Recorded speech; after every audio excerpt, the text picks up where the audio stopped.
होते हैं। तो इस कानून के बारे में सोच सोच के वो परेशान रहता है और गाड़ी सही से नहीं चला पाता। इसीलिए ड्राइवरों ने विरोध प्रदर्शन किया है और बिल्कुल गाड़ी चलाना छोड़ दिया है।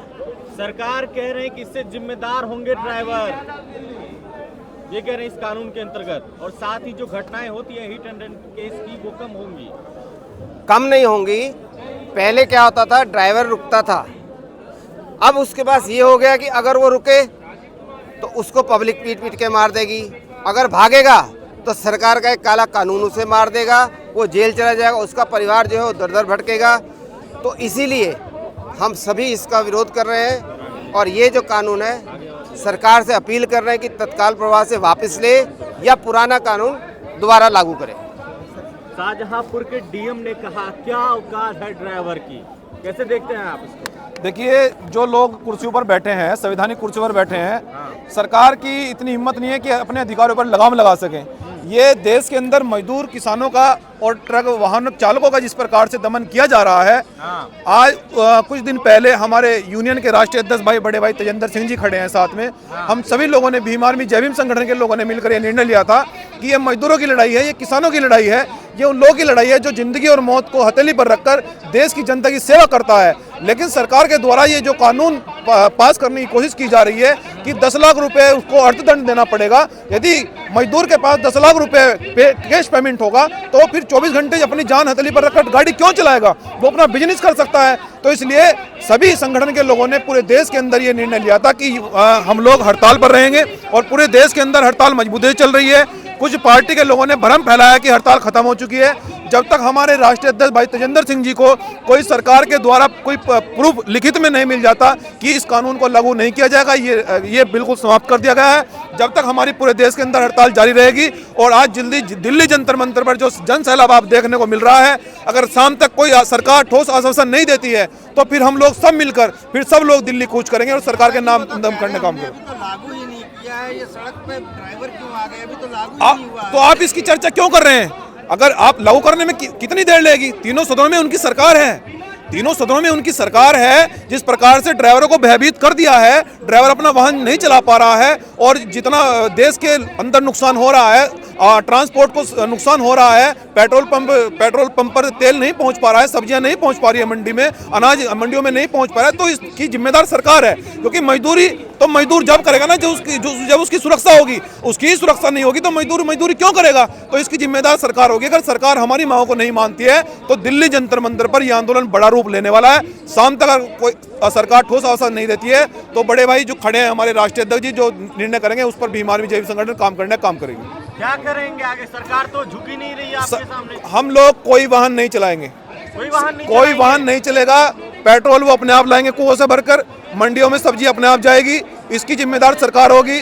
और जिस प्रकार से जो भी ट्रांसपोर्ट सर्विस है वो बिल्कुल ठप रहेगी। क्योंकि मजदूरी क्यों करेगा जब उसकी जान खतरे में है? आप बताइए ना मुझे। मजदूर तो मजदूरी जब करेगा ना जब उसकी जान सुरक्षित होगी। तो इसलिए बिल्कुल भी ये आंदोलन, जब घटना होगी तो 15,000 कमाने वाला 10 लाख कैसे बढ़ेगा? हाँ, वही कह रहे हैं ना। यदि 15,000 रुपए कमाने वाला व्यक्ति 10 लाख रुपए अगर उसके पास होंगे तो वो अपनी जान हथेली पर रखकर क्यों गाड़ी चलाएगा? वो बिजनेस करेगा ना। तो ये जो काला कानून सरकार पास करने जा रही है ये बहुत गलत है और इसका हम लोग पूरा विरोध करते हैं। और इस लड़ाई को भीम आर्मी जय भीम संगठन यूनियन के साथ में कंधे से कंधे मिलाकर पूरे देश में लड़ रही है। शेखर जी से बात हुई है आपकी? देखिए, ऐसा है कि वो पार्टी चला रहे हैं, हम लोग भीम आर्मी जय भीम संगठन से राष्ट्रीय अध्यक्ष हैं, तो इस लड़ाई को हम लोग मजबूती से लड़ने का काम करेंगे।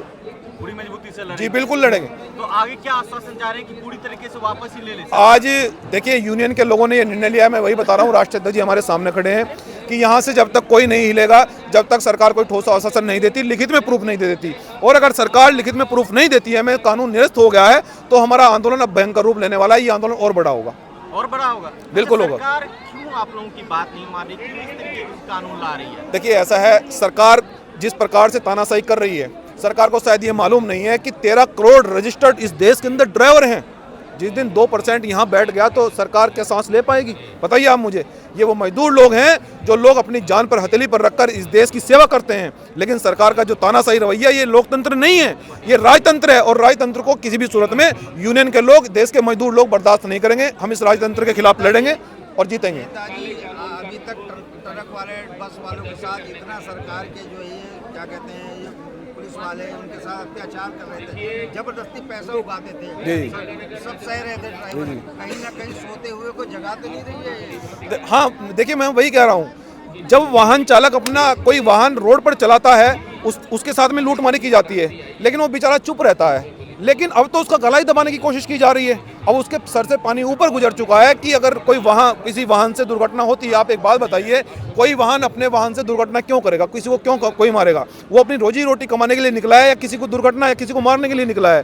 कोई मजदूर ऐसी घटना क्यों करेगा? लेकिन अगर आकस्मिक जब वाहन चलता है, ये मशीन है, ये लोहा कभी भी टूट भी सकता है, खराब भी हो सकता है। आप लोग समझदार हैं, लेकिन देश की सरकार मजदूरों की पीड़ा को नहीं समझ रही है। इसका परिणाम लोकसभा चुनाव में सरकार को भुगतने को मिलेगा, पक्का मिलेगा। जी, लास्ट सवाल है, सरकार को क्या संदेश देंगे? सरकार को हम ये संदेश देना चाहते हैं कि यदि वो चाहते हैं कि देश के अंदर आंदोलन बड़ा न हो, देश का मजदूर किसान रोड पर न निकले, अगर वो चाहते हैं कि मजदूर के, किसानों के और ड्राइवरों के जख्मों पर मरहम लगाया जाए, तो इस कानून को वापस लेने की कृपा करें। और कानून अगर वापस नहीं होता है तो मजदूर, किसान और वाहन के जो ड्राइवर हैं, यूनियन के लोग हैं, वो अपने घर नहीं लौटेंगे। पूरा आंदोलन हमारा जारी रहेगा, ट्रक नहीं चलेंगे, गाड़ियां रोड पर नहीं चलेगी। धरना कर रहे ड्राइवरों पर पुलिस ने लाठी चार्ज की और डीएम कह रहे हैं कि क्या औकात है ड्राइवरों की। हाँ वही कहना, उनको संविधान की जानकारी नहीं है, उनको संविधान की जानकारी नहीं है। कुछ लोगों को आरएसएस से ऐसा कैडर दिया जा रहा है कि वो अपनी मनमानी कर रहे हैं। लेकिन अगर हमारा बीमार भी कार्यकर्ता वहाँ होता और इस मामले में हम संज्ञान में लेकर ऐसे जिलाधिकारियों के खिलाफ सुप्रीम कोर्ट में अपील कर रहे हैं कि जो संवैधानिक कुर्सी पर बैठे हैं, मजदूर किसानों पर लाठी चलाने का काम कर रहे हैं और मजदूरों को ये कह रहे हैं कि इनकी कोई औकात नहीं है, तो हम लोग इस देश के शासक हैं, हम तो इस देश के नागरिक हैं और मजदूर वो ताकत रखता है, देश सरकार बना भी सकता है, उखाड़ भी सकता है। तो मतलब आप लोग हिलेंगे नहीं जब तक? बिल्कुल नहीं हिलेंगे, बिल्कुल नहीं जाने वाले। आंदोलन पूरे देश के अंदर जारी रहेगा और चल रहा है।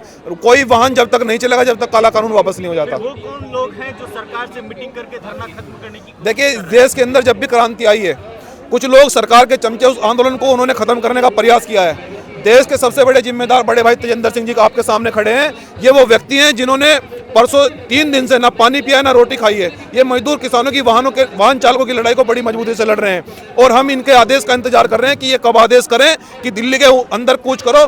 तो 24 राज्यों के लोग दिल्ली में कूच करने के लिए तैयार बैठे हैं। आप कैसे देख रहे हैं? आपके आदेश का इंतजार कर रहे हैं, क्या चाह रहे हैं आप? देखिए, हमारी सरकार से यही मांग है कि ये जो वर्ग है, ये सबसे शोषित वर्ग है। ड्राइवर कौन बनता है? ड्राइवर वो इंसान बनता है जो खुददार होता है, मेहनतकश होता है, लेकिन मजबूरीवश कहीं नौकरी नहीं मिल पाती, कुछ और काम नहीं कर पाता है, तो उसके ऊपर ये काला कानून जो लाता है, तो ये उसके खिलाफ एक बहुत बड़ी सज़ा है। तो ड्राइवर जो है चाहता है कि मैं ईमानदारी से काम करता रहूं, मेहनत से काम करता रहूं, इस देश के विकास का पहिया चलाता रहूं। तो इसीलिए ये सरकार जो है इस कानून को वापस ले। कैसे देख रहे हैं इस कानून को? कानून को तो हम देखिए इस तरीके से देख रहे हैं कि ये जो सरकार है, ये सत्ता के नशे में आके पागल हो चुकी है और अपनी मनमानी कर रही है। देखिए, हर किसी घर में एक ना एक ड्राइवर है, ठीक है? हम भी गाड़ी चलाते हैं, आप लोग भी गाड़ी चलाते होंगे, हर कोई एक ना एक घर में एक ना एक ड्राइवर है।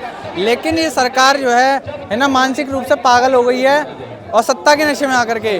तो मैं ये चाहूँगा ये सरकार जो है जैसा भी लागू करने वाली है, इसे वापस ले, क्योंकि ड्राइवर अगर अपनी पे आ गया तो पूरा रोड जाम होगा और कोई भी गाड़ियाँ और कोई भी मंत्री, कोई भी नेता जो अपने आप को है ना राजा समझ रहे देश का, उनको निकलने नहीं दिया जाएगा उनके घरों से। बना है ये बिल्कुल गलत बना है। ड्राइवर के साथ बहुत ज्यादती है। मुझे ये समझ नहीं आ रहा कि कल जिन लोग आप लोग परेशान हो रहे हो, खाली ड्राइवर, ये तो पूरे देश के जनता पे क्यों बनाया गया? और जिसने बनाया उस पर भी ये कानून लागू होता है, वो लोग को कोई परेशान? वो तो नहीं चलाता है ना गाड़ी। परेशान सिर्फ ड्राइवर ही हो रहे हैं, क्यों? ऐसा क्यों? मैं बता देता हूँ आपको। देखिए, ड्राइवर हर रोज 24 घंटा अपनी ड्राइविंग कर रहा है। वो लोग सिर्फ ऑफिस से घर तक ड्राइविंग करते हैं, फिर ऑफिस से घर तक 1 घंटा चलाते हैं। लेकिन ड्राइवर और सबसे ज़्यादा शोषण, क्योंकि वो पावरफुल लोग हैं, उन पर इस कानून का कोई असर पड़ने वाला नहीं है। लेकिन ये जो गरीब ड्राइवर है, इसको हर जगह लूटा जाएगा, इसको हर जगह तकलीफ दी जाएगी और इसको फंसाने में 2 मिनट भी नहीं लगेगा पुलिस को कि भाई आपने किया है। अगर कोई और भी पूंज जिसके पास पैसा अगर वो करता, अगर एक गवाह खड़ा करके नहीं भाई इसने किया, ये गरीब ड्राइवर है, इसी ने किया है, तो उसी को फाइन भरना है, उसी को जेल होगी, कोई सुनवाई होगी नहीं। जिसका हमें खर्चा इसलिए के लिए भी है, आप भी गाड़ी चला रहे हैं। कैसे देखते हैं ये जंतर मंतर पे इतने सारे ड्राइवर इकट्ठा हो रहे हैं, क्या कारण है? देखिए, ये तो आप कम लोग देख रहे हैं। उन कॉल एज ए मैं कश्मीर